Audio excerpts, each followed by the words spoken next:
বিশ্বনবীর দিদার আল্লাহর পক্ষ থেকে অনেক বড় নিয়ামত, কিন্তু দিদার বিশ্বনবী দিতে পারে না। দিতে পারে কে? বিশ্বনবী স্বপ্ন যুগে কাকে সে ওনার নুরানি চেহারাটা দেখাবেন, এটা বিশ্বনবীর সিদ্ধান্তে নয়, একজনের সিদ্ধান্তে। তিনি কে?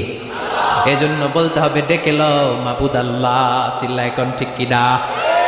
এজন্য বিশ্বনবীর এই মসজিদে নামাজ পড়লে 1 রাকাতে 1000 রাকাতের সওয়াব, মসজিদুল আকসাতে পড়লে 1 রাকাতে 500 রাকাতের সওয়াব, আবার মসজিদুল হারামে 1 রাকাত নামাজে পড়লে 1 লক্ষ রাকাতের সওয়াব দিবে কে?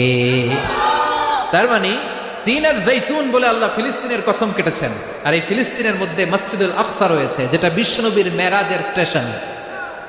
বিশ্বনবী মেরাজ করতে যে ওইখানে ব্রেক নিয়েছে, ওইখানে বিশ্বনবী ট্রানজিট নিয়েছে। ট্রানজিট চিনেন তো? আপনি সৌদিতে যদি উমরা করতে যান, সৌদি এয়ারলাইন্সে গেলে ডিরেক্ট ফ্লাইট, কিন্তু কাতার এয়ারওয়েজে গেলে, এমিরেটসে গেলে আপনাকে কাতারে